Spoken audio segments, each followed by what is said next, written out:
साथियों नमस्कार, मेरा नाम प्रशांत है और आप जुड़ चुके हैं आपके अपने खुद के चैनल खुद रंग पर।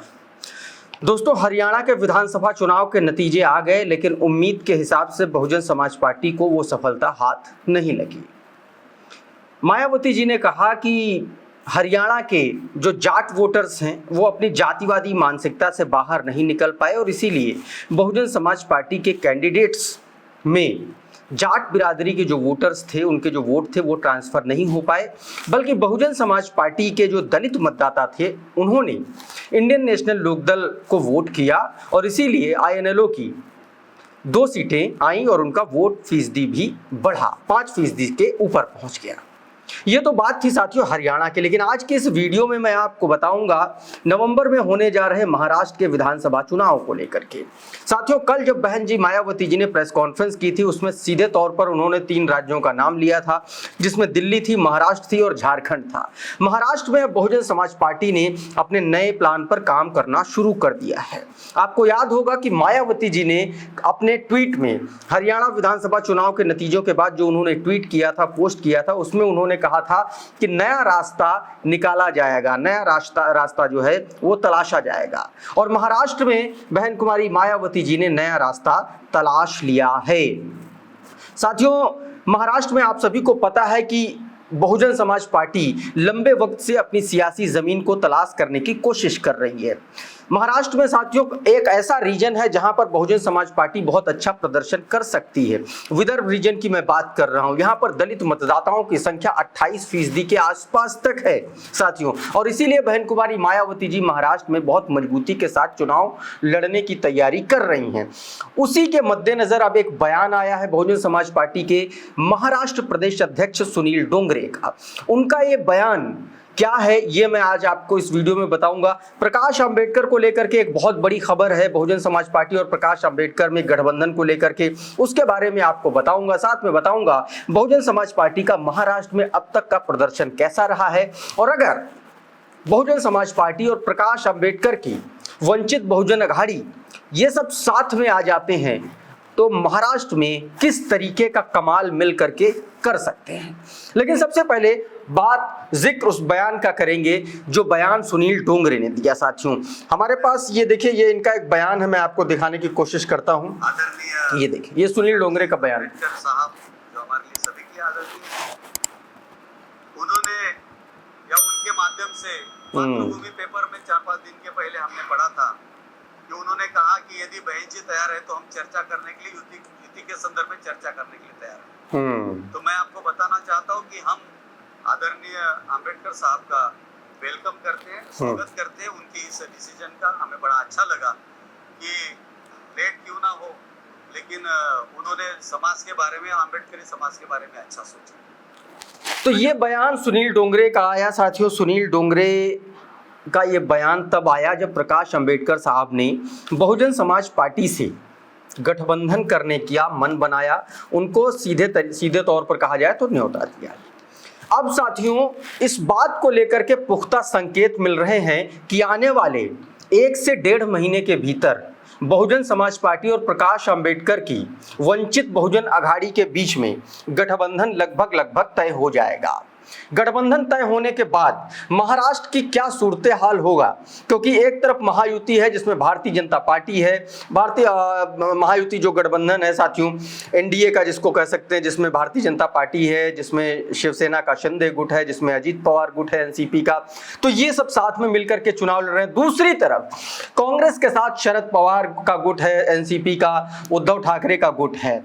तो 3 पार्टियों का ये गठबंधन है। और तीसरा सबसे बड़ा मोर्चा अब महाराष्ट्र में बनने जा रहा है। आप सभी को पता है कि महाराष्ट्र में 288 विधानसभा सीटें हैं और बहुजन वंचित अघाड़ी 2018 में जो ये पार्टी बनी, उसके बाद 2019 के विधानसभा चुनाव में और 2019 का जो लोकसभा चुनाव था, दोनों में ही प्रकाश अंबेडकर की पार्टी ने चुनाव लड़ा और ठीक ठाक प्रदर्शन किया।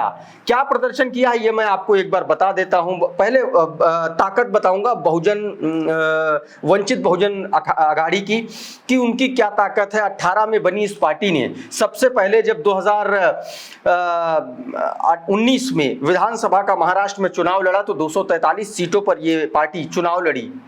और इसको लगभग 4.5% से ज्यादा वोट हासिल हुआ। तमाम सारी ऐसी सीटें थीं जहां पर वंचित बहुजन अघाड़ी ने कांग्रेस का रास्ता रोक दिया था। कांग्रेस कई सारी सीटों पर कांग्रेस को मात मिली थी वंचित बहुजन अघाड़ी की वजह से। आप अगर 2019 के लोकसभा चुनाव की बात कर लें तो 47 सीटों पर प्रकाश अंबेडकर की पार्टी ने चुनाव लड़ा था और लगभग 37 लाख वोट मिले थे। 7% के आसपास लोकसभा चुनाव में वोट परसेंटेज रहा था प्रकाश अंबेडकर की पार्टी का। इसी तरीके से आप अगर 2024 के लोकसभा चुनाव की बात कर ले वंचित बहुजन अघाड़ी की, तो इसमें 2.5-3% के आसपास वोट शेयर मिला था प्रकाश अंबेडकर को। 15,82,000 लगभग 16 लाख के आसपास वोट मिला था साथियों महाराष्ट्र में। तो ये ताकत है, यानी कि आप देखेंगे तो 7% के आसपास प्रकाश अंबेडकर का वोट शेयर रहा है। और अगर हम साथियों बहुजन समाज पार्टी की बात कर लें तो बहुजन समाज पार्टी ने बहुत अच्छा प्रदर्शन किया है। बहुजन समाज पार्टी के प्रदर्शन को अगर देखा जाए तो लगभग आप देखेंगे कि बसपा जो है सीधे तौर पर ठीक ठाक प्रदर्शन कर रही। 2004 में बहुत शानदार प्रदर्शन बहुजन समाज पार्टी ने किया था महाराष्ट्र में। और इसके अलावा अगर आप देखेंगे 263 सीटों पर 2019 में बहुजन समाज पार्टी चुनाव लड़ी थी और 16 सीटों पर तीसरे नंबर पर आई थी बहुजन समाज पार्टी। आप देखेंगे कि 2004 का जो चुनाव था वो बहुजन समाज पार्टी के लिए सबसे अच्छा चुनाव माना गया। 4.5% के आसपास 4% के आसपास महाराष्ट्र में बसपा को वोट मिला था। मैं बेसिकली आपको ये बताने की, ये समझाने की कोशिश कर रहा हूं कि बहुजन समाज पार्टी के लिए महाराष्ट्र में बहुत अच्छा, बहुत शानदार स्कोप रहा है। हालांकि बसपा अभी यहां तक कोई भी सीट जीत नहीं पाई है, लेकिन अगर ये गठबंधन हो जाता है तो शानदार नतीजे देखने को मिलेंगे। साथियों 2019 का जब विधानसभा चुनाव था महाराष्ट्र में तो प्रकाश अंबेडकर और असदुद्दीन ओवैसी की पार्टी में शुरुआत में गठबंधन हुआ था, लेकिन चुनाव आते आते वो गठबंधन टूट गया था। असदुद्दीन ओवैसी 100 सीटें मांग रहे थे, जबकि प्रकाश अंबेडकर 100 सीटें देने के लिए तैयार नहीं थे। मैं आपको यहां पर एक बात बता दूं कि महाराष्ट्र की सियासत में अगर आप वहां के जातीय और धार्मिक समीकरणों को देखेंगे तो लगभग 11.5% मुसलमान है, इसके अलावा 10.5% दलित और लगभग मैं आपको बताऊं जो आदिवासी जो क्षेत्र है यहां पर लगभग 22% के आसपास आदिवासी वोटर हैं, यानी कि 22% आदिवासी, 10.5% दलित, तो 32.5% और 11.5% अगर मुसलमान आ गए तो लगभग ये वोटर मिलाकर के 42% के आसपास होता है। यानी कि अगर ये तीनों पार्टियों में तीसरा मोर्चा अगर बन जाता है तो महाराष्ट्र में जो बात प्रकाश अंबेडकर साहब कह रहे हैं, जो बात सुनील डोंगरे साहब कह रहे हैं कि महाराष्ट्र में दलित मुख्यमंत्री हो सकता है, और ये बात एकदम सच साबित होगी, क्योंकि 40% वोट शेयर के साथ में आप देखेंगे कि बहुत महाराष्ट्र में सरकारें कई बार बन जाती हैं। आप अगर 2019 का विधानसभा चुनाव का नतीजा देखें महाराष्ट्र का तो भारतीय जनता पार्टी को 26% वोट मिला था। शिवसेना को, तब शिवसेना टूटी नहीं थी, शिवसेना को, कंबाइंड शिवसेना को 16.5% वोट मिला था और एनसीपी भी नहीं टूटी थी, 17% के आसपास उसको वोट मिला था और कांग्रेस को 16% वोट मिला था।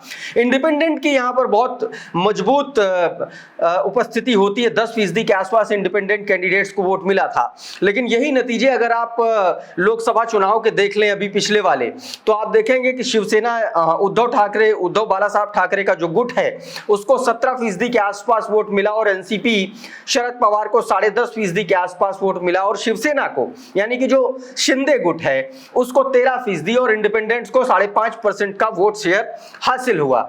ऐसे में मैं आपको ये बताने की कोशिश कर रहा हूं, ये मैं आपको बताना चाहता हूं कि ये जो वोट शेयर है लगभग मिला जुला करके 40% के आसपास, 42% के आसपास सरकार बन जाती है। ऐसे में अगर 11.5% मुसलमान, 22% आपका आदिवासी वोटर और 10.5% दलित वोटर्स अगर एक साथ कंसोलिडेट हो जाते हैं तो महाराष्ट्र में बहुजन समाज पार्टी बहुत मजबूती से चुनाव लड़ सकती है।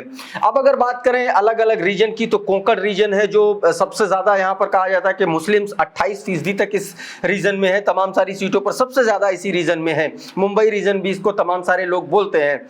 इसके अलावा आप देखेंगे कि विदर्भ रीजन दलितों के लिए सबसे शानदार, आप कहेंगे बहुजन समाज पार्टी के लिए सबसे शानदार और उपजाऊ जमीन हो सकती है। हालांकि किसानों की कब्रगाह भी कहा जाता है, क्योंकि सबसे ज्यादा आत्महत्या के मामले विदर्भा रीजन से और मराठवाड़ा रीजन से ही आते हैं। विदर्भ रीजन में दलित डोमिनेंट है और मराठवाड़ा रीजन में आप कहेंगे कि मराठा जो है वो ज्यादा डोमिनेंट है।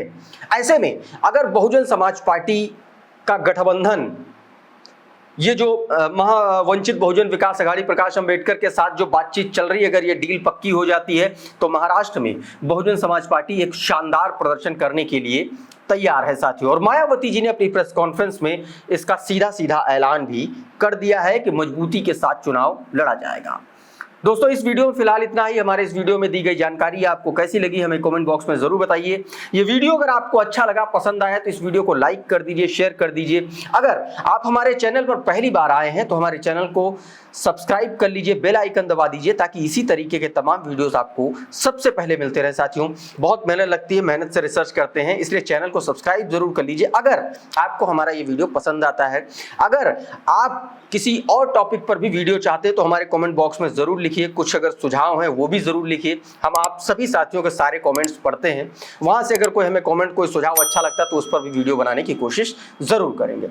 बहरहाल इस वीडियो में फिलहाल इतना ही। हमारे इस वीडियो पे आप अपनी प्रतिक्रिया जरूर दें। बहुत बहुत शुक्रिया, बहुत बहुत धन्यवाद। आप जुड़े रहिए खुद रंग के साथ। नमस्कार।